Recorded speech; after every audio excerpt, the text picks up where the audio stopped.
Welcome back. We're going to wrap up this this introduction to conservative vector fields by looking at some examples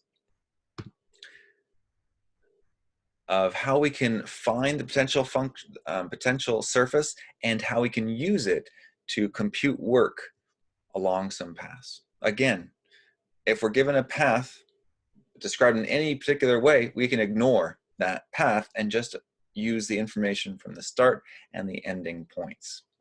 As long as that path is a simple closed curve, it's piecewise smooth, or a piecewise smooth curve that may or may not be simple closed. We can look at that later.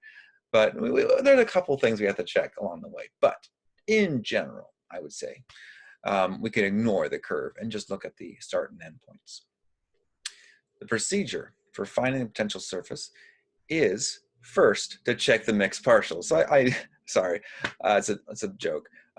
We're starting the count at 0 because it should have already been done at this point, and so we really don't do anything for this if we know our fields are conservative. The first step of finding the potential function, knowing that a field is conservative, is to compute the p-value by partial integral. Partial integration, let's say, with allowing for a function of constants c.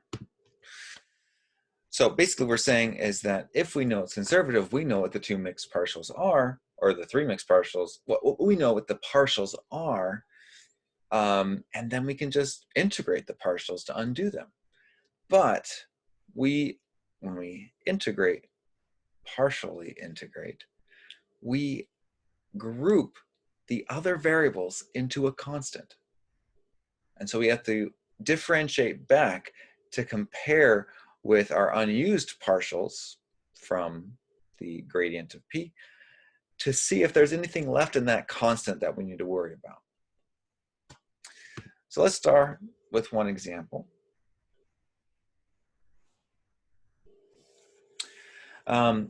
Y minus x. Because we tested already to make sure it's conservative, we know that this first component is equal to the x partial of some surface, and the second component, g, is equal to the y partial. So our first step is to compute p by integrating one of those two. And it really doesn't matter, but to make things interesting, I'm going to do both ways. So first I'm going to integrate p sub x dx. And that will give me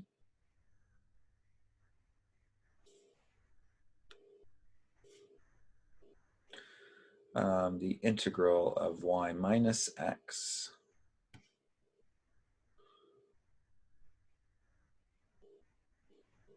which equals yx minus x squared over 2 plus a constant in terms of y, because y is treated as a constant here.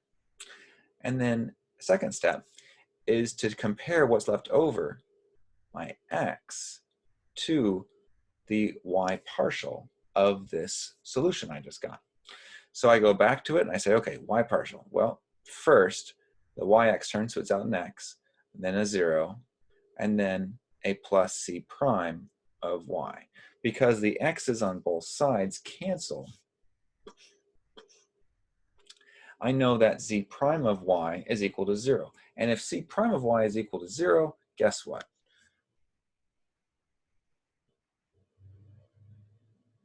C of y is really just a constant. There's no y in there. And so we've already found the answer. P is equal to yx minus x squared over 2 plus a constant, I'll just wrap it around, not dependent upon y. Boom. That was very quick. So let's redo this same process, but now solve by integrating the y partial. So I'll write this on the side. f is equal to the gradient of yx minus x squared over 2 plus a constant. Now, often we ignore the constant, we just don't write it down. That's because we assume that a potential surface can be shifted up or down, and so we just kind of ignore the constant until we need to. So let's erase all this wonderful work.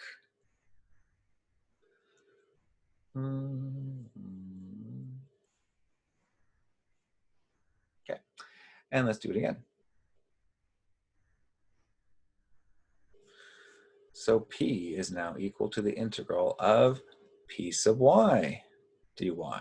And so that's the integral of just x dy. Again, x is treated as constant, and so that's xy plus some function of x. And I'll just use that constant as c again. So there's my answer, basically, but I need to work a little bit harder to figure out what that c of x is, because obviously it's not the full answer. So I compare y minus x to the x partial of my answer. That gives me y plus c prime of x. So I go through and again cancel out the terms that are common to each side, and hopefully all the y terms are gone. It has to be, because we're only integrating in terms of x. Everything's in terms of x left over.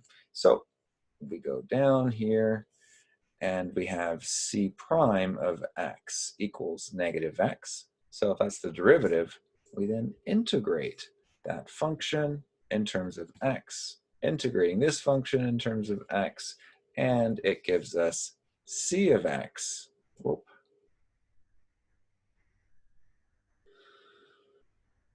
C of x equals a negative x squared over 2 plus a constant, we'll call C1. And that tells us, again, that we can feed the c of x back up top to write this as xy minus x squared over 2 plus a constant. There we go. That is our potential surface found in two different ways. It doesn't matter which way you set up your integration as long as you track it back. Now notice what we're doing here is we're looking at P from two perspectives, P sub x and P sub y. And we can either integrate to P there and then differentiate to the y partial and check, or we could integrate from the y partial and then differentiate to compare and check against the x partial. Now, also, just in case you're wondering why there's not a full diagram here, what about the check that we did at the very beginning?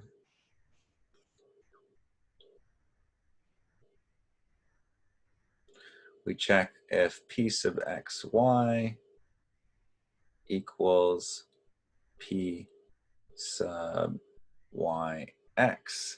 And that check is because P sub y is representing our g and P sub x is representing our f.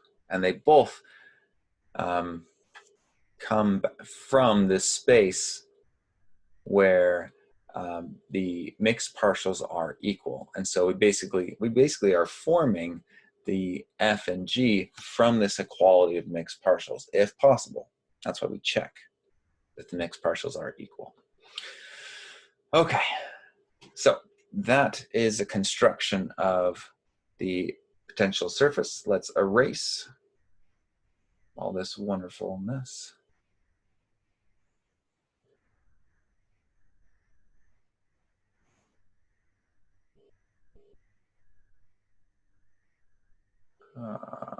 Let's.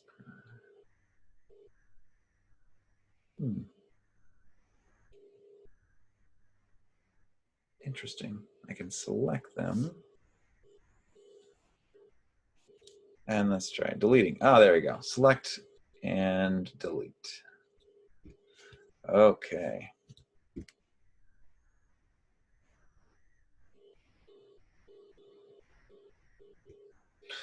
So now that we have a potential function, we know that the work done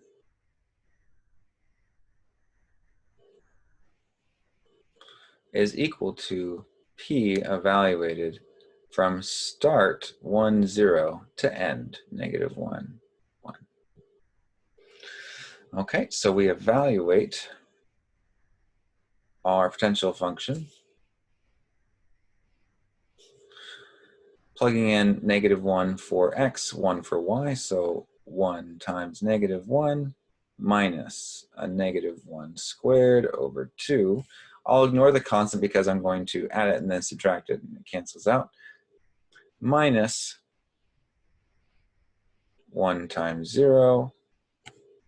Sorry, that's because 0 minus 0 times 1. 0 times 1 minus a 1 squared over 2. And then when we evaluate this work integral, notice how we have this minus 1/2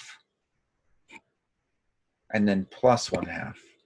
They cancel. And that's because we have symmetric limits in x,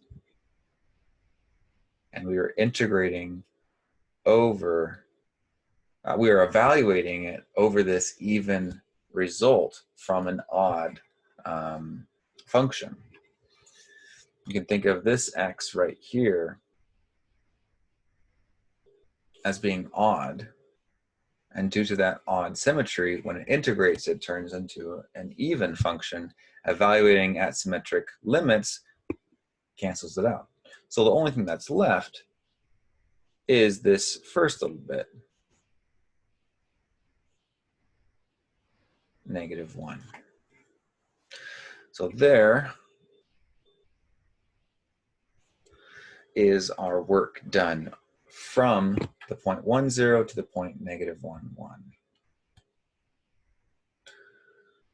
Okay. Whew. So that wraps up the an example in Cartesian. Let's look at a similar example in polar. So I'm going to move this up a little bit, add some more space, because I obviously need more space.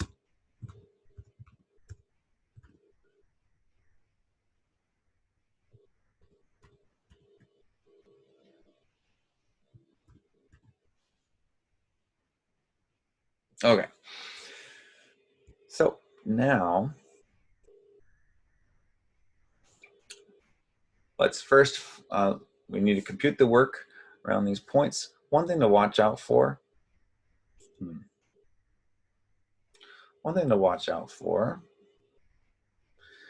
is when we are integrating from a point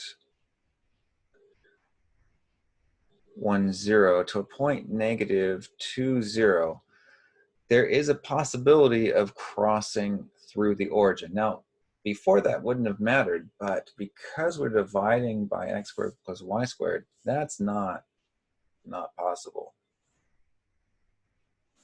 So our curve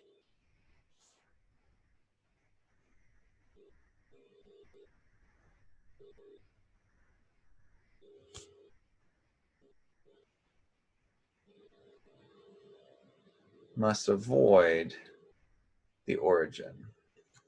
I should say not just avoid, must avoid. So as long as we're moving on a curve that avoids the origin, we're fine. It can have any number of pieces. It could go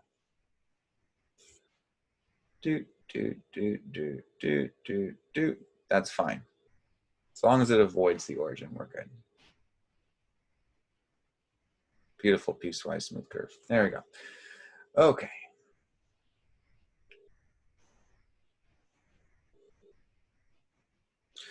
So first we want to utilize the fact that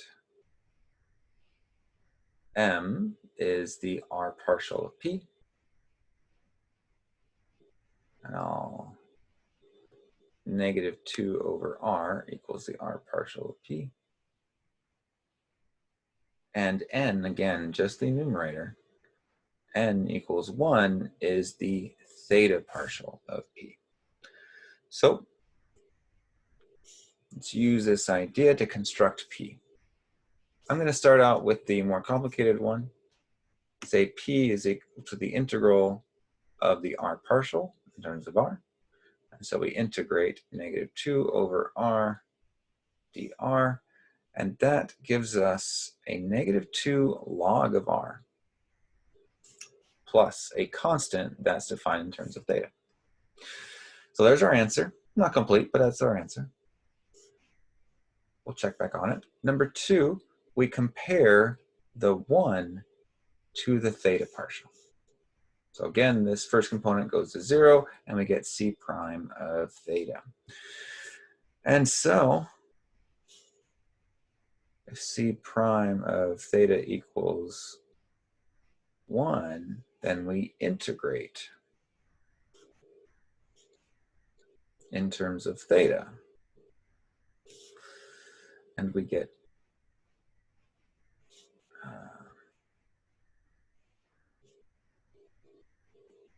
c of theta is theta plus a constant, c1.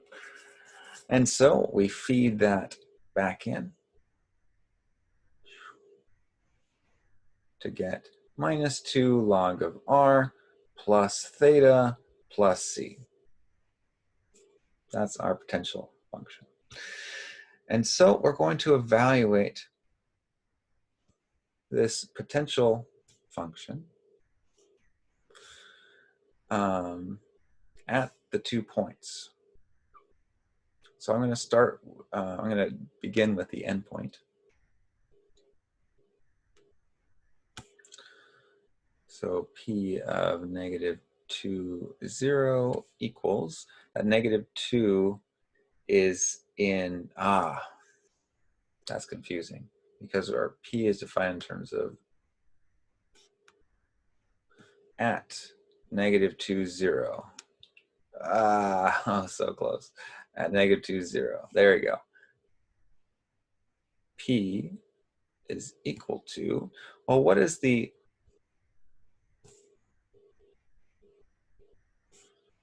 r is equal to 2, and theta is equal to pi. So p equals -2 log of r, 2 log of 2 plus pi. Okay? And then at our initial point, 1, 0, we have r is equal to 1, theta is equal to 0, and so p is equal to -2 log of 1 plus 0 plus c. Now, log of 1 is 0. So we really are starting out with a potential value of a constant c, of the constant c, which is basically 0 because the c's cancel when you subtract. And so the work done, f dot dr over this any path that avoids the origin, is equal to p, evaluated at the start, end, and we get a -2 log of 2 plus pi. Wow. Okay, so there's an example. Notice that this computation of the of the potential surface stayed in polar the whole time, and at the very end we translated the Cartesian into polar points. You could have translated back to Cartesian way up here. So if I go back a little bit and take this answer, I could write this as p of x and y, just to see how beautiful it is. That's a negative 2 log of square root of x squared plus y squared plus theta, the tangent inverse of y over x plus c. I am so glad we were in polar, because that is a bit of a nightmare to be plugging in any points. Well, I mean, is it that bad? It feels pretty bad, right? So it's equivalent, but it's harder to think about some of these complex systems in Cartesian. And if we can find radial and angular directions mixed in there, we can extract out the polar version of it, evaluate the potential in polar variables, and evaluate the work done by the difference of those potentials. It's beautiful, beautiful. And this is true for whatever crazy path we could have taken, as long as we avoid the origin, where our vector field doesn't exist. As long as we avoid the origin, any path will get us, will take a negative 2 log of 2 plus pi amount of work, which, by the way, this is positive because log of 2 is around 0.6, and 2 times that definitely is less than pi.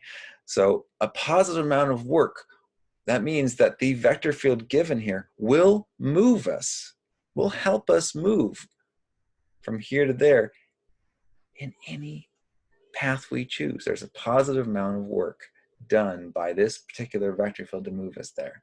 That's crazy. That's crazy. Okay, so let's clear these drawings and move up to 3D. Whew, you ready for that?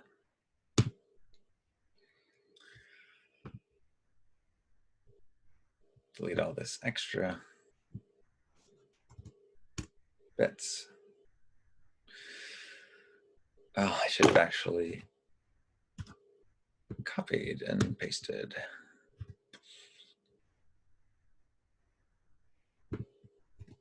There we go. Okay. So in 3D, we have this beautiful curve. And I don't know if we're going to need all that space, actually, for this one. I take it back. Okay. So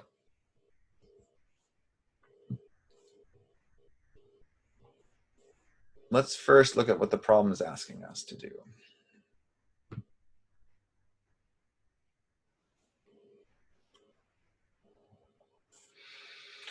We want to compute the work for this conservative vector field, because we already checked, around the ellipse given. Now, around an ellipse, oops, means that we are starting and stopping at the same point. That means we have a closed curve to evaluate the work done. Now, we call this kind of work circulation, or how much work, how much the field moves us around and around, circulates us around the edge. And because the vector field is conservative, we know that any circulation, any closed loop work integral is equal to 0. Whew. Now, that means we don't actually have to compute the potential function at all. We don't need it. So that's why this is so much easier. Even though it's a very complicated curve, it would be a nightmare to parameterize this curve. And it's a very complicated vector field. It would be quite a bit of work to come up with the potential function, although we could. It's not that bad. It's in the book if you want to check. We don't have to. we want to just find out what the work done is around a closed curve. Done. And is this ellipse simple and closed? Yes, it doesn't loop over itself. It is closed. It starts and ends at the same point. And is this vector field defined? Is this vector field defined for every point that this ellipse goes through? And every point inside of that ellipse? Well, yes, because there's no discontinuities in any of the component functions, so yes. Boom, boom, yes, yes, yes. Okay, well that wraps up the third example. Welcome to 3D, right? So exciting. Now, let's look at a slightly more complicated example where we don't have a closed curve. And that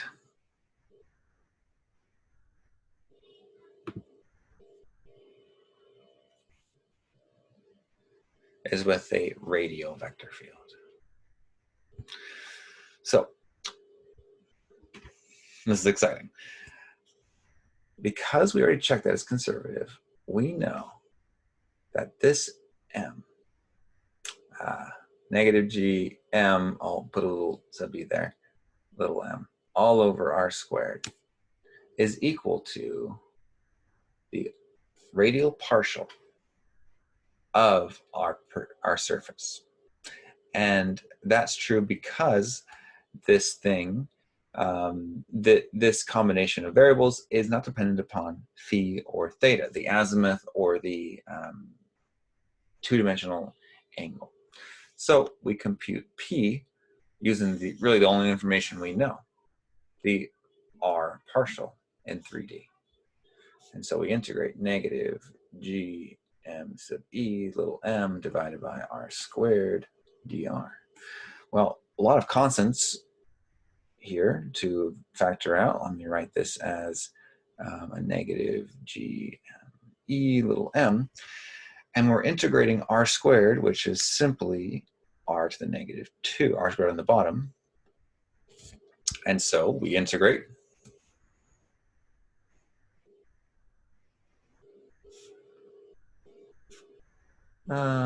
We get an r to the negative 1 by adding 1, divided by negative 1, which cancels, leaving us with, that's plus a c, leaving us with a positive g m e little m divided by big R. Now that constant, I should have been a little more careful here, is a function potentially of phi and theta. But because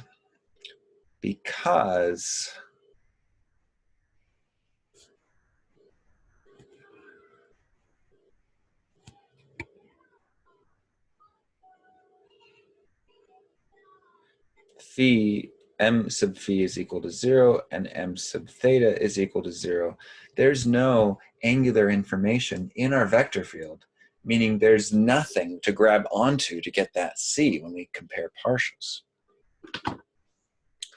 So let's write the potential function at the top. P is equal to g m sub e little m divided by r. And I will erase the rest.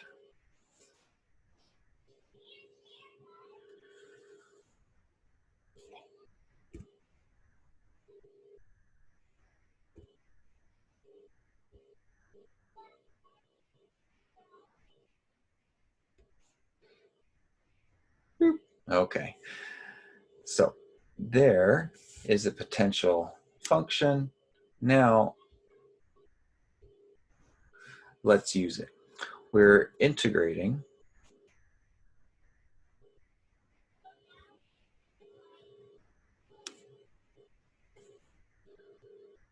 from 1, 1, 1 up to a. Now, because we're working with a radius, we want to compute what the radius is at each of these points. So at 1, 1, 1, the radius is root 3. And at a, the radius is root 3a squared, which is a root 3. So we're going to be working with just the radii, which means our work has a coefficient of gm sub em, mass of the Earth, times 1 over the final radius of a root 3 minus 1 over the initial radius. So that is the work. And we want to know is the limit as a goes to infinity of this work. Well, we take the limit as a goes to infinity. Let's check. Can we just let it go? Well, if a goes to infinity here, we're dividing by infinity. That drives this term to 0, which leaves us with a negative g gravitational constant times mass of the Earth times mass of our vehicle divided by the square root of 3, which is importantly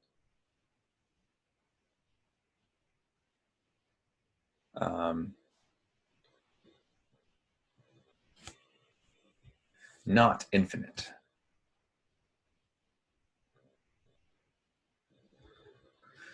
Now, let's think about this.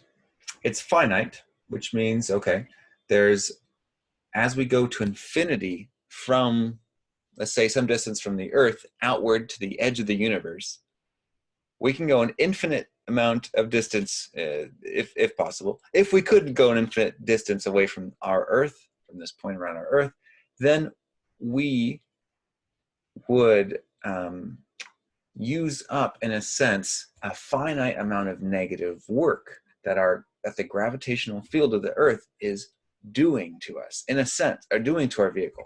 In a sense, there is a finite amount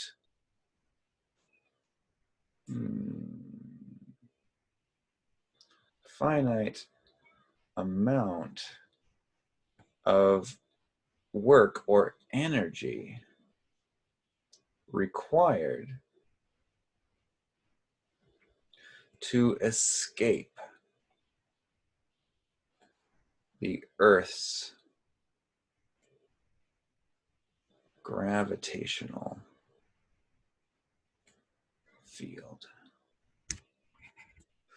In a sense, space travel is possible. Well, theoretically. I mean, this formula doesn't necessarily build the rockets to get us, and spaceships to get us in space, but it proves that based upon our model of the gravitational field, we can escape any gravitational well. Any planetary gravitational well. Black holes are another matter. But that this example is a follow-up to a 2D example we did very similar to it. But I wanted to show you how we can extend this idea into 3 dimensions without really too much work, pardon the pun. And that this work, though it's done in a straight line necessarily, doesn't matter. It actually doesn't matter if the line is straight. Our path could go throughout the universe. And as long as we compare just the final point and the initial point of our path, we can compute the work we did to overcome the gravitational pull of our Earth. And you could do the same thing to compute the work done to escape the gravitational pull of every other planet visited along the way. It's fantastic. Okay, with that, I will let you go, and we will talk again very soon.